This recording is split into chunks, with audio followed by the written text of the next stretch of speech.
Alléluia, papa. Alléluia. Comment s'est passé ton dimanche aujourd'hui? Oh oui, pas mal, pas mal, c'était bien, par la grâce de Jésus. Amen. Puisse le Seigneur permettre que tous les dimanches du restant de ma vie soient ainsi. Amen. Et pour les autres également, je Au nom de souhaite la même Jésus. chose pour l'Église dans le monde entier. Amen. Amen. Alors aujourd'hui, j'ai une question assez bizarre pour certains, mais ma question est de savoir pourquoi il ne faut pas avoir peur de la mort. Parce que certains pourraient dire, ah, mais je ne verrai plus mes fils, ma femme, aussi mes tantes, etc.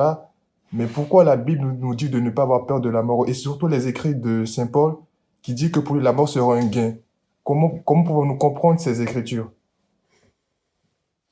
Merci beaucoup, c'est une question vraiment lourde, hein, qui va prendre des temps, mais je vais essayer de donner une réponse approximative selon ma compréhension. Bien sûr. Que le nom de l'Éternel soit béni. Amen. Effectivement, quand l'homme était né, a été créé sur la terre, il n'existe pas le phénomène de mort. On l'a entendu dans Genèse, la première fois, quand l'Éternel disait aux hommes, à Adam et Ève, Genèse 2, verset 15, on dit, l'Éternel Dieu prit l'homme et le plaça dans le jardin d'Éden pour le cultiver et le garder. L'Éternel Dieu donna cet ordre à l'homme, tu pourras manger de tous les arbres du jardin, mais tu ne mangeras pas de l'arbre de la connaissance du bien et du mal, car le jour où tu en mangeras, tu mourras. Effectivement, il y a le mot mourra. Il y a le verbe mourir. Oui, le verbe. Bon, c'est la première fois que les Saintes Écritures annoncent ça. Et plus tard, dans Genèse 3, au verset 3, dans Genèse 3, le serpent était le plus rusé de tous les animaux, des champs que l'Éternel Dieu avait fait. Il dit à la femme, Dieu a-t-il réellement dit, vous ne mangerez pas de tous les arbres du jardin? Interrogation bizarre. Pourquoi le serpent n'était-il pas allé vers l'homme et que c'est précisément vers la femme qui s'était dirigé pour poser ce genre de questions qui n'était qu'un attrape-nigo? La femme répondit au serpent, nous mangeons du fruit des arbres du jardin. Mais quant au fruit de l'arbre qui est au milieu du jardin, Dieu a dit, vous n'en mangerez point et vous ne toucherez point de peur que vous ne mouriez. Alors le serpent dit à la femme, oh, vous ne mourrez point. Mais Dieu sait que le jour où vous en mangerez, vos yeux s'ouvriront et que vous serez comme des dieux connaissant le bien et le mal. La femme vit que l'arbre était bon à manger et agréable à la vue, et qu'il était précieux pour ouvrir les yeux et l'intelligence, elle prit de son fruit et en mangea. Elle en donna aussi à son mari qui était auprès d'elle et il en mangea.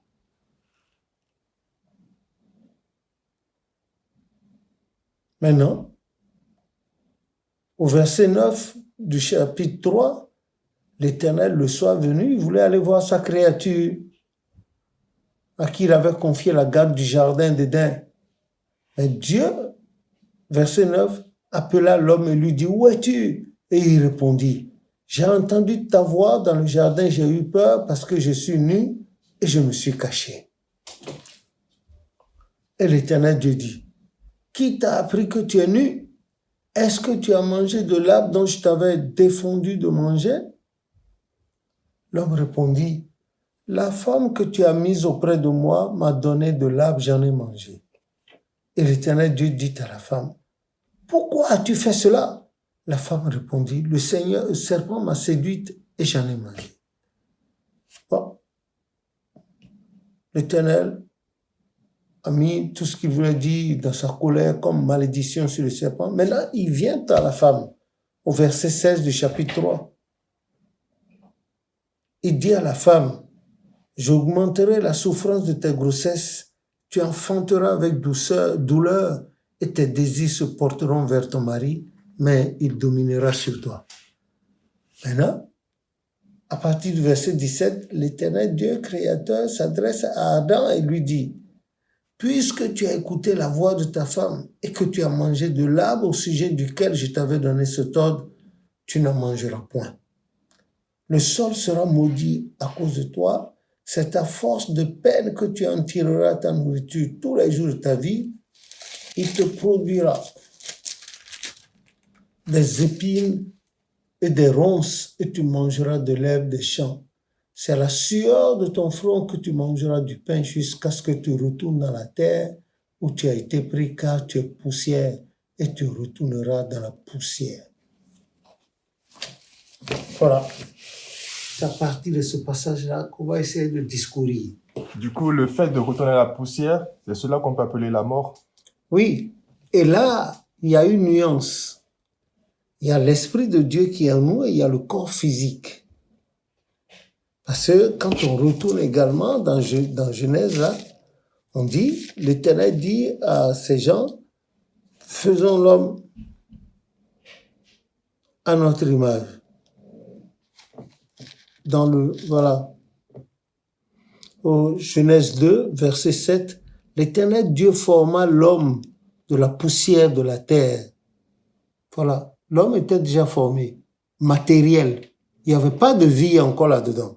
Alors, si on continue plus loin, il souffla dans ses narines, c'est-à-dire que ça a été fait déjà, l'Éternel a formé quelque chose de la poussière de la terre, lui a donné une forme d'homme. Mais cet homme-là, cette forme-là était sans vie. Et alors, il dit, il souffla dans ses narines un souffle de vie et l'homme devint un être vivant. Voilà.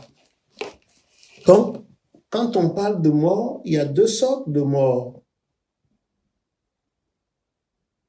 Il y a deux sortes de morts.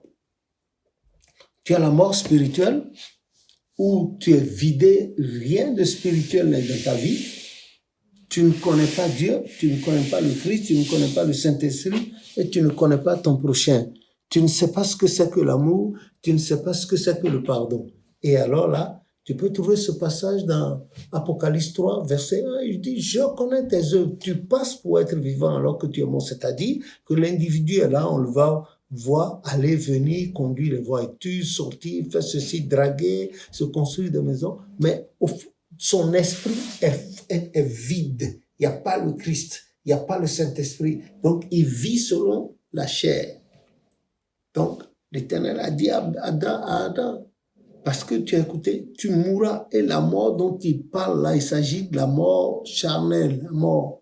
C'est-à-dire que le souffle de Dieu qu'il avait mis au départ dans cette forme, cette créature qu'il a faite, qui ne vivait pas encore, ce souffle-là, et ça, l'Esprit de Dieu qui est en nous, le souffle de Dieu, ce souffle-là se retire et il reste la matière seulement. On dit cet homme est mort. Ça, c'est une mort physique. Moi, je parle plutôt de séparation. Ce qui fait vivre ce corps-là, ce corps mortel, la chose quitte. Elle est invisible à l'œil nu. Elle quitte. C'est comme l'interrupteur. Le courant existe, mais si tu n'appuies pas sur l'interrupteur, allez, les lampes ne peuvent pas s'allumer. Voilà. Que le nom de l'Éternel soit béni. Amen. C'est vrai que les gens, ils ont tellement peur de la mort. Ils ont peur de la mort. En principe, comme a dit Saint Paul, tous ceux qui sont nés de nouveau, et appartiennent au Christ ne devraient pas avoir peur de ce phénomène qui, dit-on, est atavique, c'est-à-dire une chose qui ne peut ne pas se passer. C'est vrai, comme tu l'as dit également, que la séparation, ça fait mal. Les enfants que tu as faits, la femme que tu aimes, les maisons que tu as, les voitures, les costumes. Un beau jour, tu ne peux plus. Tout cela, là, tout ce que je viens de citer, ne te reconnaît plus. Ta femme va pleurer un moment, tes enfants, après, ils vont s'en remettre. Ta femme, un autre homme pourra l'épouser si elle n'est pas vieille encore. Les enfants, leur maman peut leur trouver un père adoptif, mais qui ne sera pas comme le vrai père. Par contre, il y a des pères adoptifs qui sont plus que le père biologique. Le phénomène de la mort, on doit en parler. Il faut en discuter d'abord. Les méditations doivent commencer à partir de là.